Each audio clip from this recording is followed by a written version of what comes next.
Rumah yang di Colomadu? Rumah itu masih kewenangan di Kementerian Sekretariat Negara karena masih belum diserahkan pada saya dan saya melihat juga belum selesai. Negara apa ini? Belum juga selesai dengan masalah-masalah yang lama, kini sudah dimunculkan lagi dengan masalah yang baru. Ini nih, mengenai rumah pensiunnya Jokowi yang mencapai 200 miliar rupiah. Dan anehnya, ketika ada kasus yang menyangkut nama Jokowi, presidennya itu nggak bisa ngapa-ngapain. Jadi memang benar ya apa yang dikatakan oleh Rocky Gerung. Sebengis-bengisnya Soeharto, lebih bengis lagi Jokowi. Uang seberapa mewah sih uang bangunan yang dipakai dari uang rakyat itu, Pak? Tapi ini harusnya kan ada nilai proyeknya, Pak, pelangnya. Nah, betul. Pelangnya kan harus ada. Kalau itu saya kurang tahu persis, Bapak. Saya hanya keamanan di sini.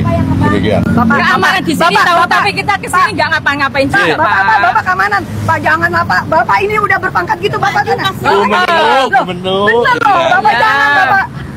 Mohon maaf. Merendahkan. Tadi malam sudah ada ancaman-ancaman dari termol orang bayarannya Jokowi. Dan saya di sini sebagai Wuri Barat, aktivis Solo Raya, tidak akan takut, tidak akan gentar. Saya tetap berdiri tegar, kokoh bersama teman-teman yang akan mendampingi saya. Pak Jokowi itu kalau dia mau melangkah ke sana dan ada halangannya itu adalah konstitusi yang diubah, Pak. Aturannya yang diubah. Itu namanya legalisme otokratik kita sebut. Dia ada KPK menghalangi pembangunan, dia ubah undang-undang KPK-nya. Dia ini ternyata banyak sekali aturan yang menghambat di daerah. Bikinlah omnibus law, jadi sentralisasi. Akibatnya apa? Dengan legalisme otokratik yang dihancurkan oleh Pak Jokowi adalah demokrasi. Apa ciri demokrasi? Secara sederhana, checks and balances. Tadi di anggaran APBNP dihilangkan. Fungsi DPR menjadi hilang dalam hal pengawasan. Assalamualaikum warahmatullahi wabarakatuh. Nah, ini lagi rame ya di sosial media, yaitu rumah Jokowi yang dibangun di Colomadu disebut mencapai 200 miliar ya, sampai pada akhirnya tim TPUA seperti Rizal Fadilah mengatakan ini rekor keserakahan mantan presiden. Yang tadinya pembangunan rumah Jokowi dianggarankan 20 miliar, ternyata menghabiskan anggaran mencapai 200 miliar sehingga banyak tokoh-tokoh masyarakat, salah satunya Rizal Fadilah ya, meminta supaya yaitu BPK dan KPK ikut turun tangan memeriksa, jangan sampai ada penggelembungan dana ya untuk membangun rumah Jokowi. Jadi menurut Rizal Fadilah ya, mempertanyakan mekanisme pembangunan rumah Jokowi ini terkesan tertutup tanpa proses lelang terbuka. Jadi ini ada dugaan korupsi atas hadiah negara kepada mantan Presiden Jokowi. Jadi BPK dan lembaga segera turun untuk mengaudit rumah Jokowi. Jadi KPK sebenarnya ya, kata Rizal Fadilah, seharusnya sudah mulai bergerak. Jadi kalau kita lihat sekarang ya, polemik begitu banyak yang menjerat Jokowi, mulai dari kereta cepat lah, belum lagi rumahnya yang diberikan oleh negara. Jadi cukup banyak sebenarnya kasus-kasus Jokowi, tetapi kalau kita lihat sekarang KPK ya belum punya nyali untuk memeriksa Jokowi.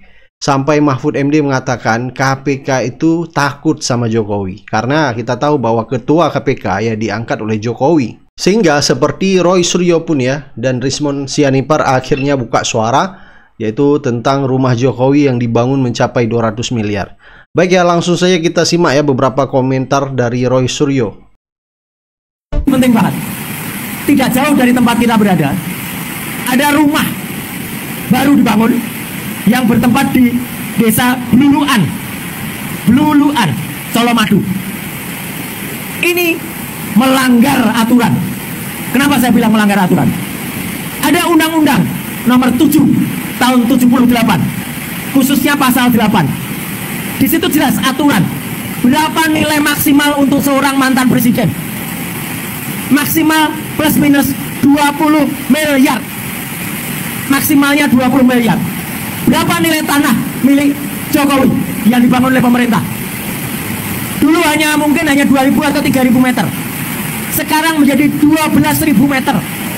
12.000 meter itu 1,2 hektar. Harga tanah di sana sekarang harganya adalah kalau di total kalikan dengan 1,2 hektar sudah nilainya 200 miliar. Jadi sudah 10 kali harus tahu. Undang-undang itu juga mengatur negara masih membiayai kendaraan, masih membiayai sopir, masih membiayai seisi rumah. Apa kita rela? Kalau saya bisa pastikan, nanti kalau sudah diresmikan, itu hanya akan menjadi ajang kongko-kongko para termul yang ada di sana. Mereka datang tiap hari, didatangkan, kemudian makan minum di sana. Siapa yang membiayai makan minum? Uang kita, uang rakyat itu. Bukan kalau itu dikatakan uang negara, iya. Sama seperti uang negara, katanya BUMN akan membiayai kereta bus. BUMN itu juga akhirnya uang rakyat, karena itu uang dari APBN. Jadi dosa hutang Jokowi pada bus, pada IKN, dan nanti rumah yang akan ditempati itu adalah uang rakyat. Jokowi ijazah palsu jadi presiden 2 periode. Setelah pensiun dapat rumah nilai 200 miliar seluas 1,2 hektar. Lah dulu teman-teman saya saat masih kuliah di Universitas Pancasakti Tegal Jawa Tengah, ini banyak sarjana-sarjana mendapatkan ijazah asli, nyari kerja susah, dapat kerja bayaran murah, bangun rumah nilai 250 juta juga susah. Nasib jadi sarjana ijazah asli. Hidupnya serba susah, kalah dengan Jokowi. Mr. Mulyono ini luar biasa ya. Ketika jadi presiden dia menyusahkan rakyat. Ketika sudah menjadi rakyat menyusahkan presiden dan juga menyusahkan rakyat. Rumah pensiunannya yang seharusnya maksimum hanya seharga 20 miliar malah dibuat menjadi 200 miliar, dan semua fasilitasnya listrik, air, mobil, kendaraan, supir itu dibayari negara. Artinya semua fasilitas rumahnya itu dibiayai oleh kita, oleh rakyat. Anda rela? Ini harus diusut. Ini penampakan rumahnya dari atas ya, yang seharusnya hanya 1.500 meter persegi, kini menjadi 12.000 meter persegi. Berdasarkan Undang-Undang Nomor 7 Tahun 1978, mantan presiden dan wakil presiden berhak mendapatkan rumah yang layak dengan perlengkapannya. Namun undang-undang ini tidak mengatur besaran atau nilainya. Menurut Kepres 81 tahun 2004, besaran harga rumah itu maksimal 20 miliar. Pemerintahan Jokowi membuat aturan dengan harga tidak terbatas. APBN dapat membiayai berapa saja asal luas tanah di DKI Jakarta 1.500 meter persegi, dan kalau di luar disetarakan dengan harga di Jakarta. Aturan dibuat oleh Sri Mulyani melalui Permenq nomor 120 /PMK/06/2022. Ruang korupsi terbuka setelah ada aturan ini. Harga tanah di Colomadu itu berkisar antara 15 sampai 17 juta per meter persegi.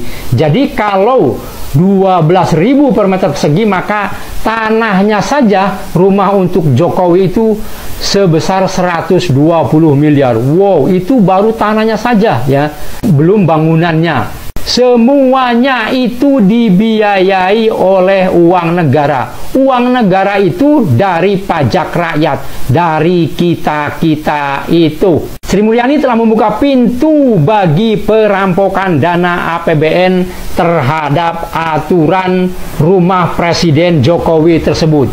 Rakyat pun harus bergerak mendesak KPK karena ada dugaan keras korupsi di rumahnya Jokowi. Bapak Jokowi ogah tempati rumah pensiun yang hampir jadi. Kenapa nih Pak? Apa mau saya yang tempatin? Seperti kita tahu ya, Bapak Jokowi itu mendapat rumah pensiun di daerah Karanganyar, tepatnya di Jalan Adi Sucipto, Desa Blulukan, Kecamatan Colomadu, Karanganyar. Rumah yang menempati area sebesar 8.000 meter persegi ini 90% hampir jadi. Dalam pernyataan terakhirnya, Bapak Jokowi menyatakan bahwa dia itu ogah untuk menempati rumah pensiunnya dan lebih memilih untuk tetap di rumah lama, yaitu di Solo. Rumah lama Bapak Jokowi berada di Jalan Kutai Utara, Sumber, Banjarsari, Surakarta. Ada alasan yang cukup sentimental kenapa Bapak Jokowi ogah untuk menempati rumah pensiunnya. Menurut beliau, banyak sekali kenangan yang sudah dihapuskan dan banyak sekali peristiwa-peristiwa yang bersejarah yang dialami Bapak Jokowi di rumah lama, yaitu di Surakarta.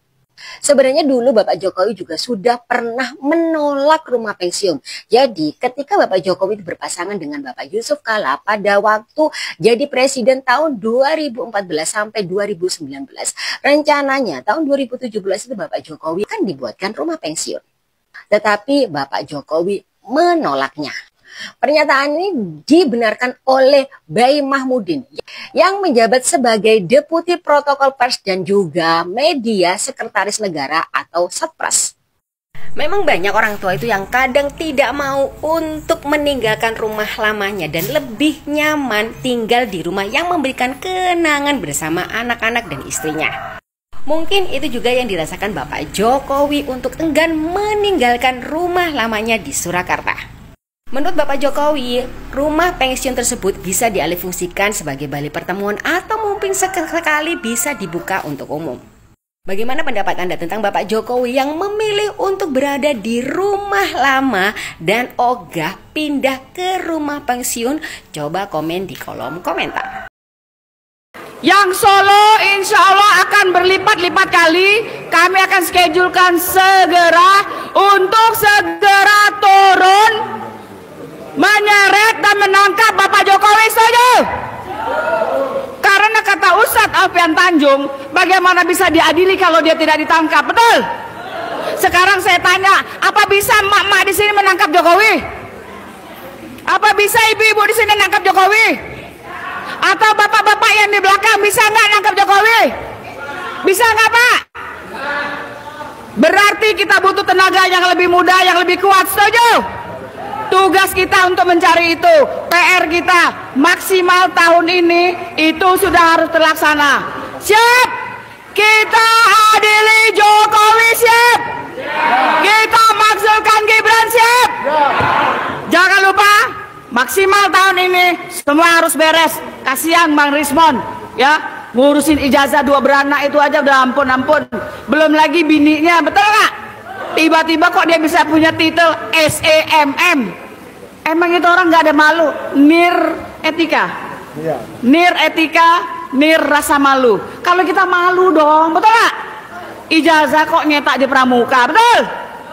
Nah, kalau menurut Dr. Tifa, masalah ijazah, Bapak Jokowi sudah firm, sudah valid, palsu melalui bukunya yaitu Jokowi White Paper, betul ya? Sebentar lagi akan muncul Gibran Black Paper, yaitu paper yang sangat black bagi Gibran, betul ya? Jadi ibu-ibu, bapak-bapak jangan salah, Gibran itu jangan-jangan cuma taman SD ya Bang? SMP. SMP ya Bang? SMP. SMP. Emangnya siapa yang mau dipimpin oleh anak SMP? Gak mau kan? Itu aja dari saya. Pak Jokowi ini paling gemar mempublish setiap aktivitasnya. Sampai-sampai masuk gorong-gorong, cukur rambut, itu dipublish. Dia punya tim kreatif yang hampir sama dengan calon-calon gubernur sekarang yang dari Jawa Barat. Ya, ke WC aja nggak dipublish. Kenapa untuk mempublish menyelamatkan jati diri dia, marwah dia nggak mau? Bisa nggak kita berpikir secara jernih, menyelamatkan marwah anak-anaknya? Pak Rismon nggak senang, saya undang makan minum, sih datanglah teman-teman. Nah ini ijazahnya, buat tanda terima. Tanda terima pakai materai, disaksikan oleh aparat hukum, dipinjamkan gitu. Ah, Pak Risman membawa ijazah kawan-kawannya. Silakan uji gitu. Silakan uji. Selesai masalah. Nggak ribut, nggak habis uang negara. Kalau beliau punya itikat baik. Tapi balik tadi lagi, ada indikasi untuk pengalihan isu, menyelamatkan anaknya, betul. Bisa jadi isu-isu yang lain yang lebih besar mengenai 1.000 triliun, 3.300 triliun itu ada terlibat keluarganya, dialihkan lagi. Jadi saya sih udah orang sipil nih, hancur-hancuran nggak apa-apa, kayak itulah bahasa kira-kira.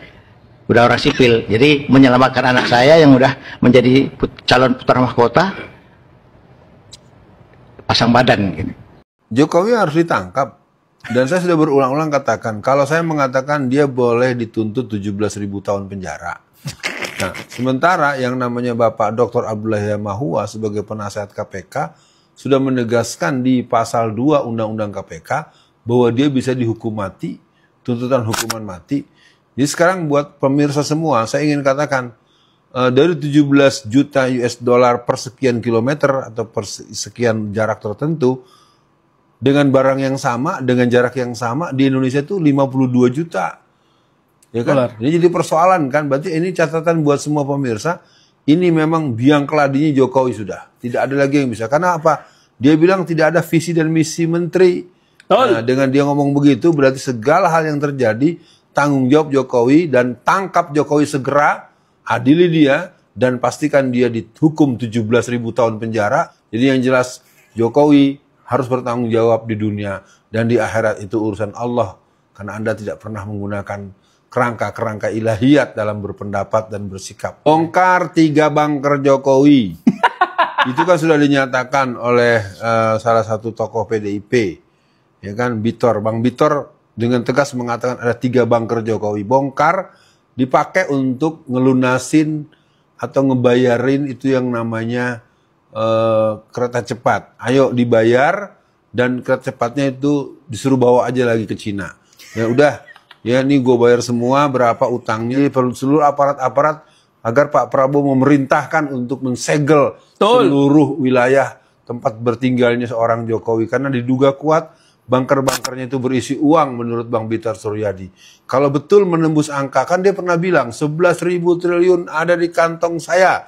Nah, diduga uang itu ada, malah aman, sudah bisa buat membayar kereta cepat, dan kereta tersebut bisa langsung menjadi milik Indonesia, bayar semuanya kepada, kan nggak sampai 11.000 triliun tuh, cuma 400 sekian, bayarlah dulu. Dengan catatan bahwa di bunker itu ada uangnya Jokowi.